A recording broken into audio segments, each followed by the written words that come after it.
The autumn breeze swept through the bustling hallways of Pine Grove Elementary as Mrs. Chen prepared for another day of teaching her third-grade class. 20 years of experience had taught her to notice the little things about her students, a forced smile, an empty lunchbox, or in this case, a pair of worn-out socks with no shoes. Little Priya sat quietly in the back row, her feet tucked underneath her chair, trying to make herself invisible. The girl who once brightened the classroom with her infectious laughter and eager participation had grown increasingly withdrawn over the past few weeks. Mrs. Chen had noticed the gradual change, the unwashed uniform, the missing homework, and now, the absence of shoes. The other children were too absorbed in their morning activities to notice, but Mrs. Chen's heart ached as she watched Priya flinch every time someone walked past her desk, clearly afraid they might notice her feet. During recess, while other children played in the schoolyard, Priya remained in the classroom, claiming she needed to finish her work. That afternoon, as the children filed out for lunch, Mrs. Chen gently asked Priya to stay behind. The girl's eyes immediately welled up with tears, her small hands clutching the edges of her oversized sweater. "Am I in trouble?" she whispered, her voice trembling. "Not at all, sweetheart," Mrs. Chen assured her, pulling up a chair beside her student. "I just wanted to check if everything's okay at home. I noticed you've been wearing socks without shoes today." Priya's lower lip quivered as she stared at her feet. "My shoes got too small," she mumbled. "And?" She hesitated, fighting back tears. "Dad lost his job at the factory last month. Mom's working 2 jobs now, but she says we need to wait until next month to buy new shoes." Mrs. Chen's mind flashed back to the changes she'd observed. The missing homework wasn't from laziness. Priya had been helping watch her younger siblings while their mother worked late. The unwashed uniform wasn't neglect. The family was likely cutting back on everything, including laundry visits, to make ends meet. As she listened to Priya's story unfold, Mrs. Chen learned that the family had been surviving on 1 meal a day, with the parents often skipping meals entirely to ensure their children could eat. The shoes weren't the only thing they couldn't afford. Basic necessities had become luxury items for this once stable family. The morning's autumn breeze now felt colder as Mrs. Chen realized how many similar stories might be hidden behind quiet smiles and careful excuses in her classroom. She knew something had to be done, but she also understood the delicate nature of the situation. Pride often prevents people from accepting help, especially in close-knit communities where appearances matter. That evening, instead of heading home, Mrs. Chen sat at her desk long after the final bell had rung. She began making phone calls, first to the school counselor, then to local community organizations. She knew that helping Priya wasn't just about buying a pair of shoes, it was about restoring dignity to a family struggling to keep their world from falling apart.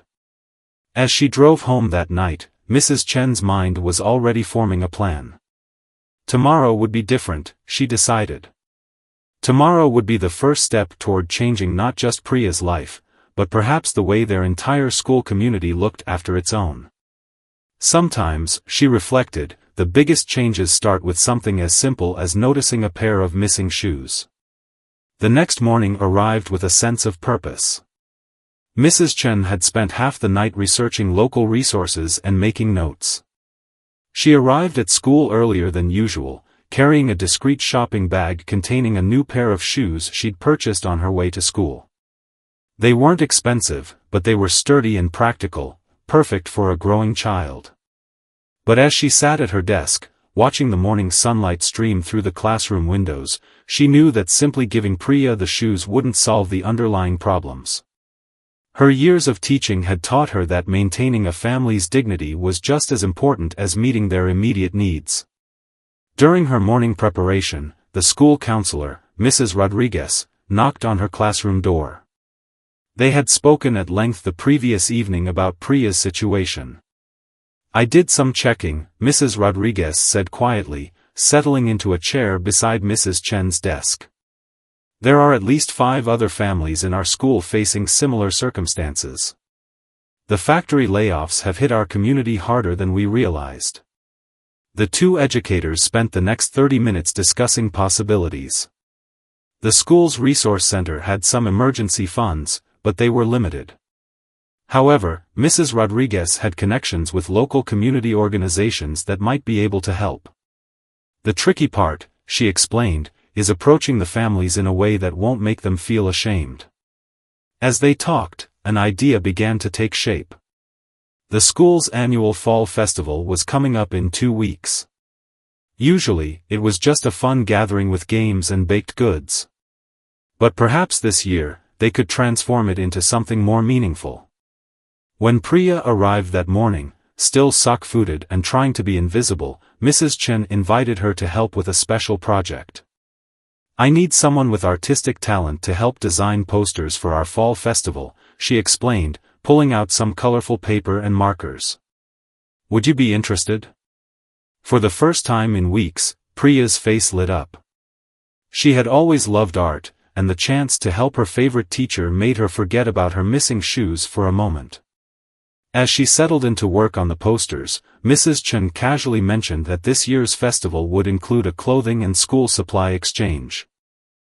"Everyone brings something they've outgrown or don't need anymore," she explained, watching Priya's reaction carefully. "And they can take home things they do need. It's a way for our school community to help each other out." She smiled warmly. "My own kids have outgrown so many things. I was hoping to bring some of their clothes and shoes to exchange." Throughout the day, Mrs. Chen observed how Priya seemed more relaxed, more engaged. The simple act of being helpful, of contributing to something meaningful, had restored some of her confidence. During lunch break, she even ventured out to the playground, though she stayed on the grassy areas where her socked feet wouldn't be noticed. After school, Mrs. Chen had scheduled a home visit to Priya's family. She had called the previous evening and spoken with Priya's mother, Mrs. Sharma, who had initially been hesitant but eventually agreed. As she drove through the modest neighborhood, Mrs. Chen reminded herself to approach the situation with sensitivity and respect. The apartment building where the Sharma family lived was well maintained despite its age, with small potted plants decorating many of the balconies. Mrs. Chen could see the pride residents took in their homes, despite their financial struggles. She climbed the stairs to the 3rd floor, carrying both the new shoes and information about community resources in her bag. Mrs. Sharma opened the door with a tired smile, her youngest child balanced on her hip. The apartment was small but immaculately clean, with the scent of recently cooked meals lingering in the air. Family photos lined the walls, telling the story of happier times, graduation ceremonies, family picnics, proud moments now overshadowed by current hardships. "Please, come in," Mrs. Sharma said, her voice carrying both warmth and embarrassment. "I'm sorry I couldn't offer you tea earlier when you visited. We've been..." She paused, searching for the right words. "We've been making some adjustments lately."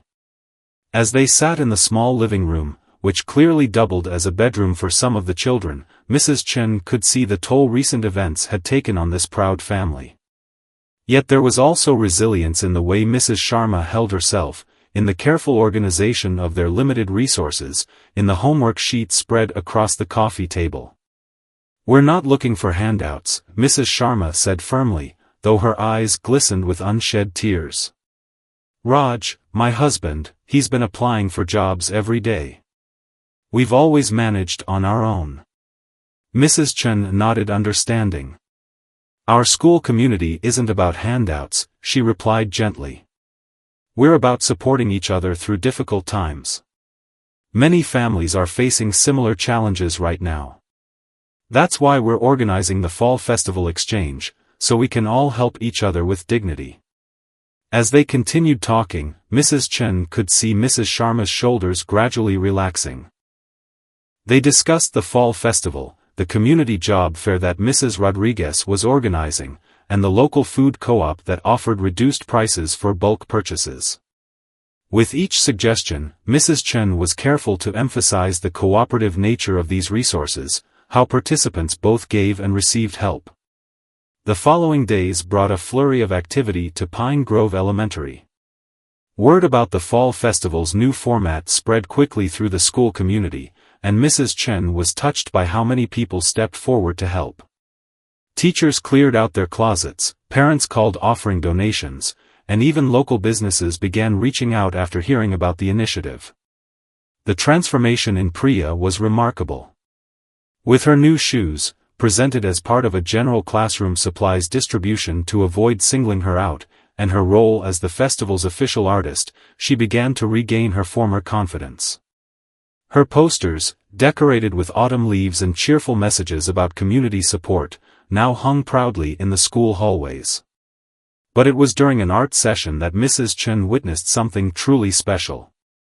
A new student, Aisha, had joined their class that week. Like many others, her family had been affected by the factory closures. During recess, Mrs. Chen observed Priya approaching the quiet newcomer. "I like your drawing," Priya said softly, pointing to Aisha's artwork. "Do you want to help me make more posters for the festival?" The simple act of one child reaching out to another, both understanding the weight of similar circumstances, brought tears to Mrs. Chen's eyes. The festival preparations had another unexpected effect. Mr. Sharma, Priya's father, had begun volunteering at the school, helping to set up tables and organize donations in between his job interviews. His presence in the school community led to connections he hadn't anticipated. One morning, while helping to unload donations, he struck up a conversation with another parent who owned a small transportation company. "We're actually looking for someone with factory management experience," the business owner mentioned casually. "The logistics aren't so different." That chance encounter led to a job interview scheduled for the following week. Mrs. Rodriguez's efforts had expanded beyond the school's immediate community. She had coordinated with local job placement services and arranged for several employers to attend the festival. "It's not just about clothes and supplies anymore," she explained during a planning meeting.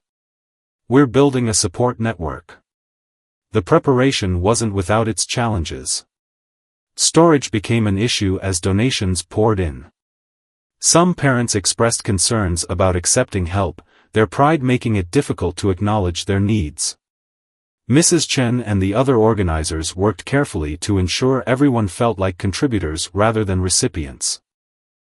One afternoon, while sorting through donations, Mrs. Chen overheard a conversation between two mothers that made her pause. "I wasn't going to come," one admitted quietly. "But then I realized I have all these baby clothes my youngest has outgrown. Someone else could use them, and maybe I could find some winter boots for my older one." The other mother nodded understanding. "We all have something to give, even when times are tough. Last week, I taught 3 families how to make my grandmother's budget-stretching soup recipe. It's not much, but it's everything," the first mother finished. "That recipe helped me feed my family for 3 days." These moments of connection and shared wisdom became more frequent as the festival approached. The school corridors buzzed with excitement, not just about the exchange of material goods, but about the strengthening of community bonds. Mrs. Chen noticed other small changes too. Parents who had previously rushed away after dropping off their children now lingered to chat. Children shared lunches more openly, without the shame that sometimes accompanied need. The entire school atmosphere had shifted from one of individual struggles to collective support. In her classroom, Mrs. Chen implemented subtle changes to support students facing difficulties. She created a homework club after school, knowing some children lacked quiet space at home to study. She kept extra snacks in her desk for hungry students, presented as casual offerings rather than charity. Most importantly, she fostered an environment where asking for help was seen as a sign of strength rather than weakness. One morning, about a week before the festival, Priya arrived early to class. She carried a small paper bag, which she placed shyly on Mrs. Chen's desk. "My mom made extra rotis last night," she explained. She said teachers need breakfast too." Mrs. Chen accepted the warm flatbread with genuine gratitude, understanding the significance of the gesture. A family that had been stretching every meal was now sharing what they had. It wasn't about the food itself, but about the restoration of dignity that comes with being able to give as well as receive. That evening, as Mrs. Chen updated her festival planning notes, she reflected on how a single pair of missing shoes had led to such profound changes in their school community. The festival was still days away, but the real transformation had already begun. In addressing one family's crisis, they had uncovered and begun healing the hidden struggles of many. The weekend before the fall festival brought unexpected challenges.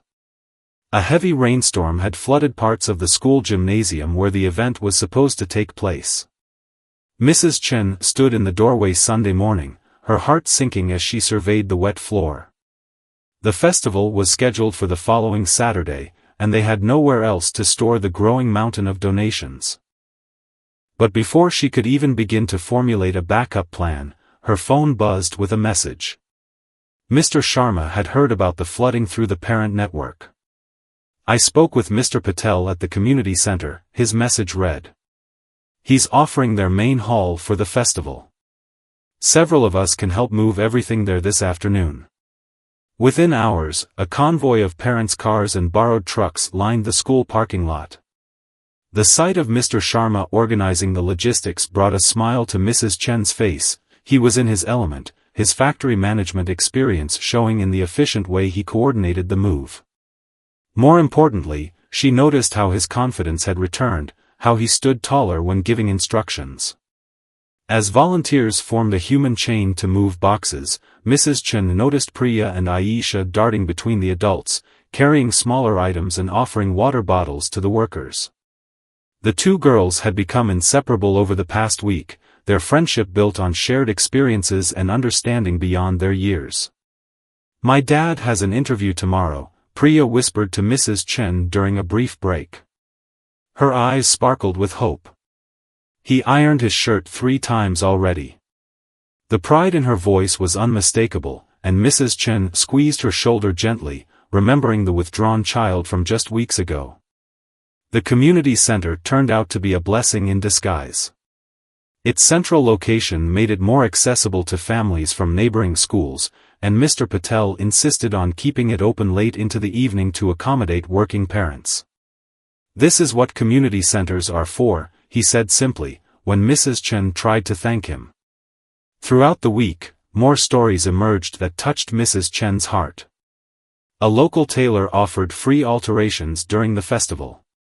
A retired teacher volunteered to provide homework help in a quiet corner of the center. A group of high school students created a children's play area where parents could leave their kids while they browsed or interviewed with potential employers. Mrs. Rodriguez's job fair component had grown beyond expectations. 15 employers have confirmed, she reported during their final planning meeting. And the community college is sending representatives to discuss their vocational programs. They're even offering scholarship information. On Thursday, Mrs. Chen overheard 2 of her students talking during art class. "My mom's nervous about her interview on Saturday," one confided. "She hasn't worked since I was a baby." "My sister can help," the other child offered immediately. "She knows all about interviews. She can practice with your mom tomorrow after school." These small moments of connection and support kept multiplying. The festival had become more than just an exchange of goods, it was becoming a catalyst for hope. Parents who had felt isolated in their struggles were finding strength in shared experiences. Children were learning valuable lessons about community and resilience. Friday afternoon, Mrs. Chen stayed late at school, finalizing details for the next day. As she worked, she thought about how much had changed since that autumn morning when she first noticed Priya's missing shoes. The simple act of paying attention, of refusing to look away from someone else's pain, had set off a chain reaction of kindness. A knock on her classroom door interrupted her thoughts. It was Mrs. Sharma, holding a stack of freshly laundered clothing. "For tomorrow," she explained. "Things we've outgrown." She hesitated, then added, "And I've been thinking, after the festival, maybe we could make this exchange a regular thing?" Not as big, but monthly, perhaps? I could help organize it. Mrs. Chen felt her throat tighten with emotion. Here was a woman who, weeks ago, had been too proud to accept help, now looking for ways to extend support to others. That's a wonderful idea, she managed to say. We could use the community center's small room. The Factory Workers' Union used to have a similar system, Mr. Sharma added, appearing in the doorway. He loosened his tie, he'd come straight from his job interview. It helped many families through hard times. His smile told Mrs. Chen everything she needed to know about how the interview had gone. That night, as Mrs. Chen made her final preparations for the festival, she received dozens of messages from volunteers confirming their roles for the next day. Each message carried the same undertone of excitement and purpose. Tomorrow would mark not just the culmination of their planning, but the beginning of something new in their community.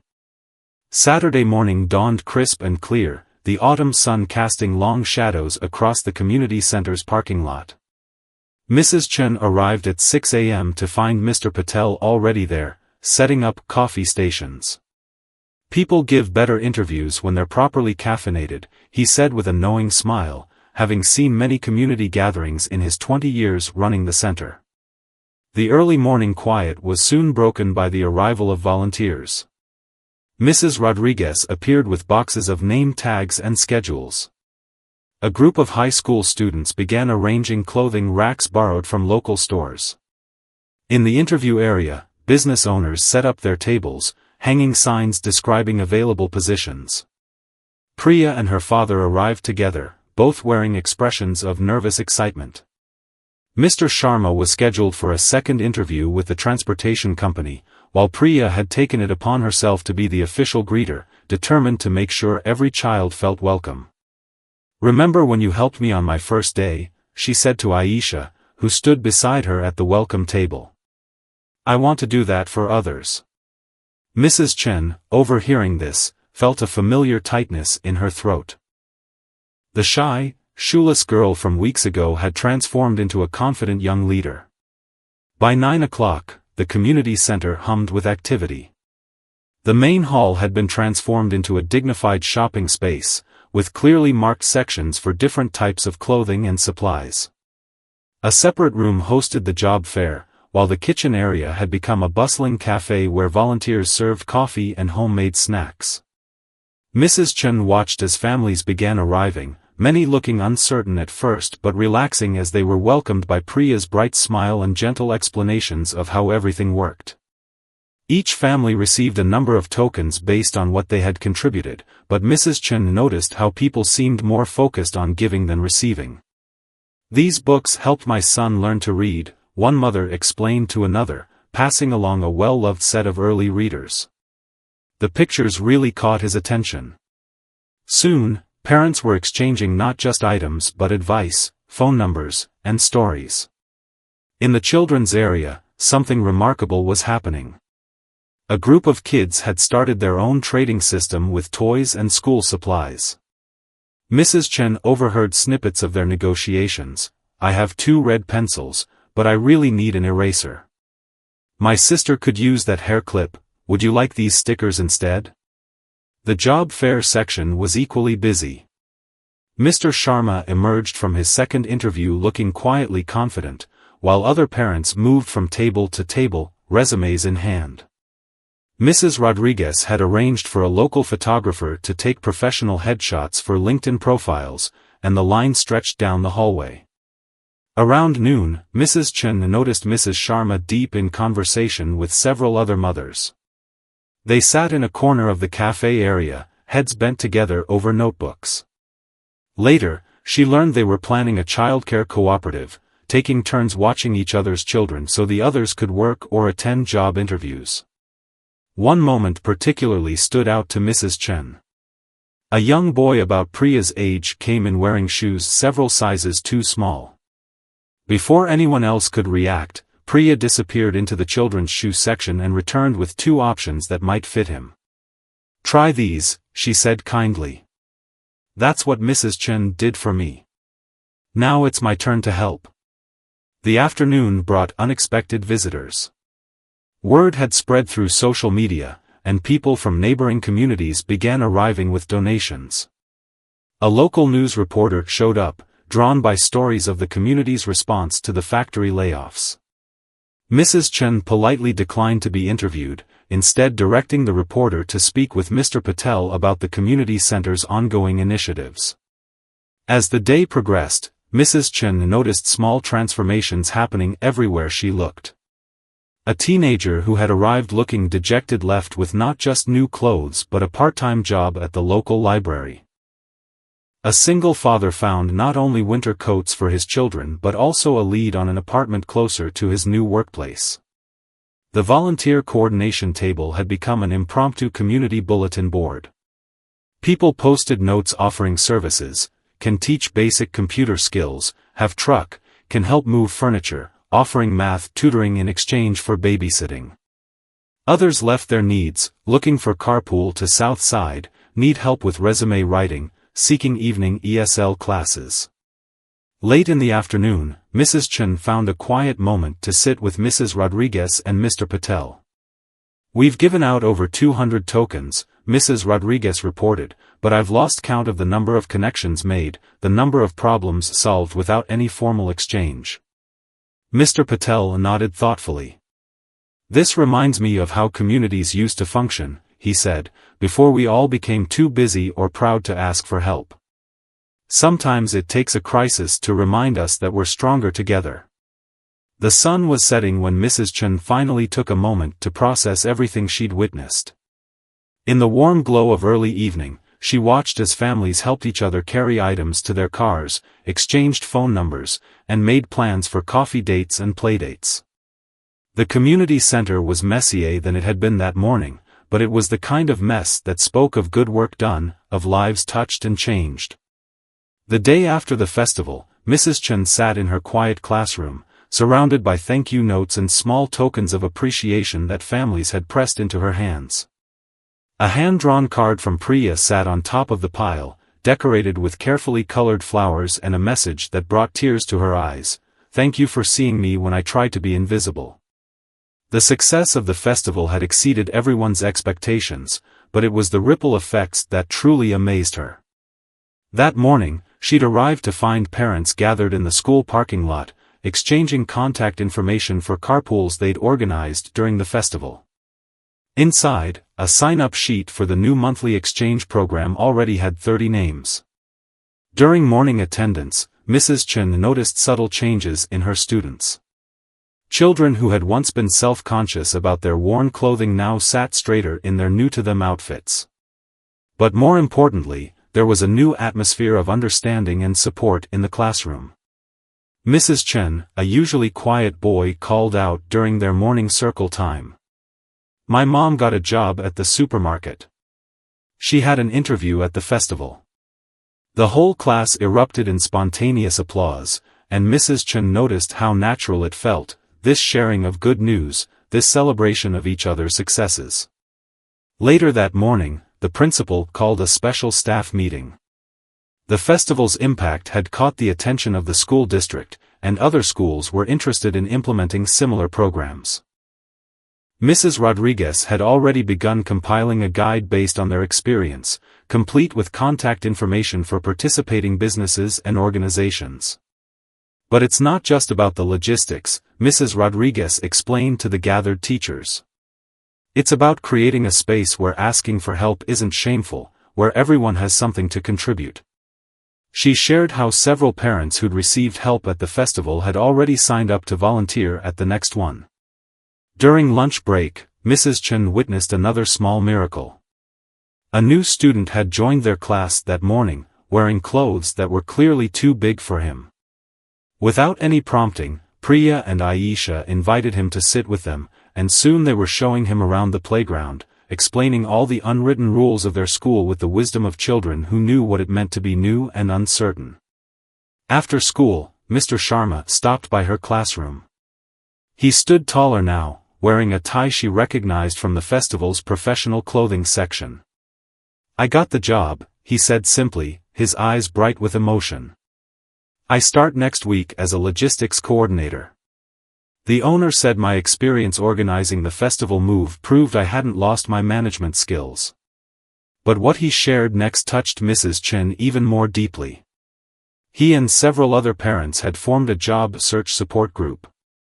They met in the community center every evening, sharing leads, practicing interviews, and watching each other's children. "We understand each other," he explained. "We know what it's like to start over." That evening, as Mrs. Chen prepared to leave, she found Mrs. Sharma in the school library, surrounded by a small group of mothers. They were planning the childcare cooperative they discussed at the festival, working out schedules and responsibilities. On a nearby table, she spotted a pile of recipe books, the beginning of their planned meal-sharing program. "We realized we all have different skills," Mrs. Sharma explained when she saw Mrs. Chen. "Some of us are good with numbers, others with cooking, or sewing, or helping with homework. Why shouldn't we share what we know?" Her eyes sparkled with purpose as she showed Mrs. Chen their carefully organized planning sheets. The following days brought more stories of connection and resilience. A local dentist who'd attended the festival offered free checkups for children whose families were struggling. The high school students who'd helped with the children's area decided to start a regular homework club at the community center. Every day, Mrs. Chen heard about new ways people were reaching out to help each other. In her classroom, she observed how the children had internalized these lessons of community support. When someone forgot their lunch, others quietly shared their food. When a student struggled with math, classmates offered help without being asked. The atmosphere had shifted from competition to cooperation. Priya, in particular, had blossomed. The girl who once hid her feet under her chair now moved through the school with confidence, always ready to welcome new students or help younger children. She and Aisha had started a buddy system for new arrivals, ensuring no one felt lost or alone during their first weeks. One afternoon, Mrs. Chen found a small package on her desk. Inside was a bracelet made of colorful threads, along with a note from Priya's mother. "In our culture, we tie these threads to remember our connections to each other," the note explained. "You helped us weave a new community here. We will never forget that." As she tied the bracelet around her wrist, Mrs. Chen reflected on how a single moment of attention, noticing a child's missing shoes, had grown into something so much larger. The festival hadn't just provided material support, it had restored something precious that the community had been in danger of losing, the understanding that we all need each other, that asking for help is not a sign of weakness but of trust, and that true strength lies in our connections to one another. As autumn turned to winter, the changes that had begun with a pair of missing shoes continued to transform the community in unexpected ways. The monthly exchange program at the community center had become a cornerstone of neighborhood life, but it was about far more than just exchanging goods. Each gathering brought new connections, new ideas, and new ways of supporting one another. One cold December morning, Mrs. Chen arrived at school to find several parents installing coat hooks in the hallway. For the coat library, they explained. The concept was simple: families could borrow winter coats when needed and return them when outgrown. The idea had come from a conversation at the last exchange meeting, where someone mentioned how quickly children outgrew their winter wear. In her classroom, Mrs. Chen watched as these ripples of kindness shaped her students' understanding of community. During a social studies lesson about different types of communities, Priya raised her hand. "A real community," she said thoughtfully, "is like a warm blanket made of people. When one thread gets loose, the others hold it together until it can be strong again." The job support group that Mr. Sharma had helped organize was flourishing. They'd secured a small room at the community center for their meetings, and local business owners often stopped by to offer advice or job leads. More importantly, the group had become a source of emotional support for people facing career transitions. They celebrated each other's successes and provided encouragement during setbacks. Mrs. Rodriguez's office had become an informal hub for community resources. On her wall hung a large map of the neighborhood, dotted with colorful pins representing different support networks, childcare cooperatives, homework clubs, carpools, and meal-sharing groups. "We're mapping kindness," she explained to visitors, "so we can see where we might need to add more pins." The Mothers' Childcare Cooperative had grown to include 15 families. They developed a flexible system where parents could earn time credits by watching other people's children, then use those credits when they needed childcare themselves. This arrangement had allowed several parents to return to work or attend evening classes at the community college. One day, Mrs. Chen overheard two students talking about their mother's involvement in the cooperative. "My mom teaches computer skills on Tuesdays," one said proudly. "And Mrs. Sharma helps my little sister with reading on Thursdays," the other replied. These casual exchanges revealed how naturally the children had adapted to their community's new way of supporting each other. The impact extended beyond the immediate neighborhood. Other schools had begun implementing similar programs, adapting the model to fit their community's needs. Mrs. Chen and Mrs. Rodriguez found themselves invited to education conferences to share their experience, though they always emphasized that the true success lay in the community's response rather than any particular program.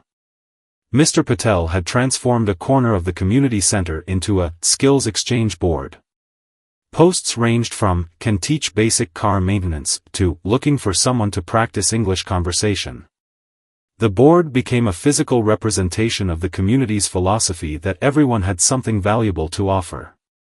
In her classroom, Mrs. Chen noticed how these changes had affected her teaching. Students were more willing to ask for help when they needed it, and more eager to offer assistance to others. The atmosphere of shame that had once surrounded need had been replaced by an understanding that everyone went through difficult times, and that supporting each other was simply what communities did. Priya and Aisha's friendship had become a model for other students. Their buddy system for new arrivals had been officially adopted by the school, with older students volunteering to help newcomers adjust. The girls had even created a welcome booklet, filled with tips and encouraging messages, which was now given to every new student. One particularly cold morning, Mrs. Chen watched as a new student arrived wearing only a light jacket. Before she could react, 3 different children approached with offers of spare coats from the coat library. The new student's mother, initially hesitant, relaxed when the children explained how the system worked.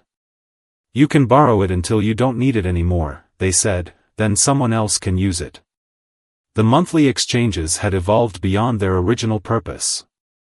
While clothes and supplies were still shared, the events had become community gatherings where people connected, shared meals, and supported each other. Local organizations regularly set up information booths, offering resources for everything from healthcare to housing assistance. Mrs. Sharma had become a central figure in organizing these events. Her natural ability to make people feel welcome, combined with her organizational skills, helped create an atmosphere where dignity and mutual respect prevailed. "We're not just exchanging things," she often said, "we're exchanging hope." The success stories continued to multiply. A father who'd received help with his resume at the first festival now ran weekly resume writing workshops. A grandmother who'd been isolated before joining the childcare cooperative now taught traditional cooking classes at the community center. Each story added another thread to the community's strengthening fabric. One afternoon, as winter sunlight streamed through the classroom windows, Mrs. Chen found a small package on her desk. Inside was a photo album filled with pictures from the past few months, the festival, the monthly exchanges, classroom moments, and community gatherings. On the first page was a note signed by many parents: "Thank you for teaching us that sometimes the biggest changes start with simply paying attention." 1 year had passed since the morning Mrs. Chen first noticed Priya's missing shoes. As she sat in her classroom preparing for the anniversary celebration of their first community festival, she reflected on how that simple moment of attention had sparked a movement that continued to grow beyond anything she could have imagined. The community center was buzzing with activity as volunteers prepared for tomorrow's event. What had begun as an emergency response to the factory closures had evolved into a quarterly celebration of community resilience. Mr. Patel had even knocked down a wall to create more space, as neighboring communities regularly joined their gatherings. That morning, Mrs. Chen received an unexpected visit from the district superintendent. "We've been watching what you've built here," she said, sitting down across from Mrs. Chen's desk. "Other districts are asking how they can implement similar programs. Would you and Mrs. Rodriguez consider helping us develop a blueprint for other schools?" As they discussed the possibilities, Mrs. Chen thought about how organic the whole process had been. "The most important element isn't in the logistics," she explained. "It's in creating an environment where people feel safe enough to both give and receive help. Everything else grows from that foundation." Later that day, during their class's morning circle, Priya stood up to make an announcement. She'd written a speech for the anniversary celebration, and wanted to practice it for her classmates. Mrs. Chen watched with pride as the once shy girl addressed the class with confidence. "A year ago," Priya began, her voice clear and steady, "I came to school without shoes. I was embarrassed and scared. But Mrs. Chen noticed, and instead of just giving me shoes, she helped our whole community learn to take care of each other. Now, when I see someone who needs help, I notice too. We all do." The class erupted in supportive applause, and Mrs. Chen observed how naturally the children had absorbed these lessons of community care. Just that morning, she'd watched as they organized a birthday celebration for a classmate whose family was going through hard times, each contributing small but thoughtful gifts and treats. After school, Mrs. Chen attended a meeting of the community support network that had grown from their initial efforts. The conference room at the community center was filled with familiar faces, each representing different aspects of their interconnected support system. Mr. Sharma, now a full-time logistics manager, presented plans for expanding their transportation assistance program.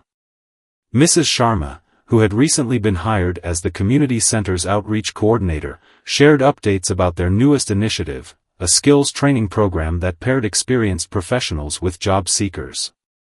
"We're not just helping people find jobs," she explained, "we're helping them build careers." The meeting was interrupted by excited chatter from the next room, where the youth council was gathering. The group, which included Priya and Aisha, had been formed to ensure young people's voices were heard in community planning. Their latest project involved creating a mentoring program for elementary school students. As the meeting concluded, Mr. Patel shared some remarkable statistics. The community's unemployment rate had dropped significantly. School attendance had improved. More families were participating in school events and parent-teacher conferences. But beyond the numbers, he noted, was something less tangible but equally important, a renewed sense of hope and possibility. That evening, as Mrs. Chen helped with preparations for the anniversary celebration, she found herself working alongside many of the people who had been part of the original festival. The changes in them were remarkable. Parents who had once been hesitant to ask for help were now community leaders. Children who had been withdrawn and anxious were now confident and engaging. The Coat Library had expanded into a full resource center, offering everything from professional clothes for job interviews to tablets for students who needed them for homework. But more importantly, it had become a model for other communities, demonstrating how small initiatives could grow into sustainable support systems. As she hung decorations alongside her students, Mrs. Chen overheard them planning their own contributions to tomorrow's celebration. They had organized a performance, a play they had written themselves about the power of community and kindness. Their enthusiasm was infectious, and soon other volunteers were stopping to watch their rehearsal. Later, during a quiet moment, Mrs. Rodriguez joined Mrs. Chen in her classroom. They sat together, looking at a photo wall that documented their journey over the past year. "You know what amazes me most?" Mrs. Rodriguez said softly. "It's not just that we helped people in crisis. It's that we changed the way people think about community itself." The next morning dawned bright and clear. As Mrs. Chen drove to the community center, she noticed small groups of people walking toward the building, many carrying contributions for the exchange. The sight reminded her of something Priya had said in class. Before, we all had separate problems. Now we have shared solutions.